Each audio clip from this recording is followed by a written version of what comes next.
Okay, time for some real education.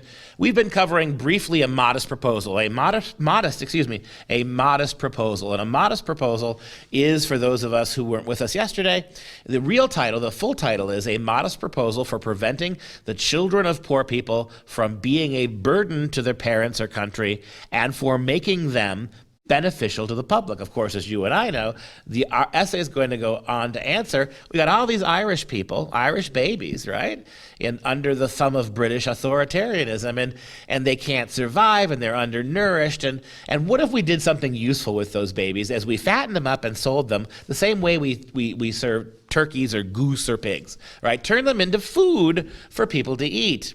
A modest proposal for preventing the children of poor people from being a burden to their parents or country and for making them beneficial to the public. It's commonly referred to as a modest proposal. It's a juvenalian form of satire, less caustic and less obvious form of satire.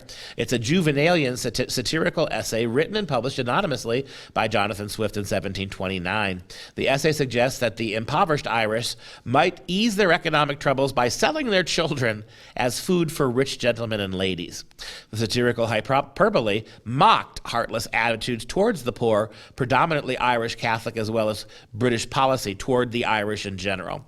In English writing, the phrase "a modest proposal" is now conventionally an allusion to this kind of satire. And one of the things about this kind of satire is people who are not very sophisticated readers always fall for it, which is why left-wing organizations want to see it banned. If you're a low information voter, if you're not a terribly educated individual, satire is going to convince you that it's true. And the people who fall for it, hopefully one day, will realize how they've been duped. But to give you an example of how this piece of satire works, take a look at this from it. The author has to do a really good job, and that's all I want to focus on in this week with A Modest Disposal. How do you write satire? Satire is under fire. The left doesn't like it. The Babylon Bee is being called fake news. People are trying to sue the Bee, have their free speech rights taken from them, because by using satire, you're willfully lying to people. It's not true. This is an art form. It's a way, actually, of drawing higher attention to a cause. And this is how clever Swift was. Way back in 1729, he's talking about the problem. And notice how rational he sounds.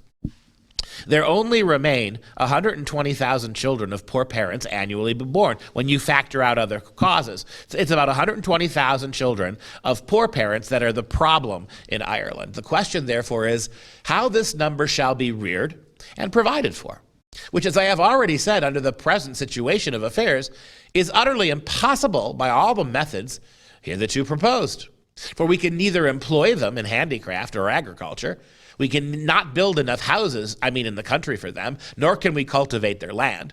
They can very seldom pick up a livelihood by stealing. They're all little Irish, they become little thieves, but they can't make enough till they arrive at 6 years old, except where they are of towardly parts. Now, once they get 6 or 7 years old and they're pretty, well, maybe you can sex traffic them, right?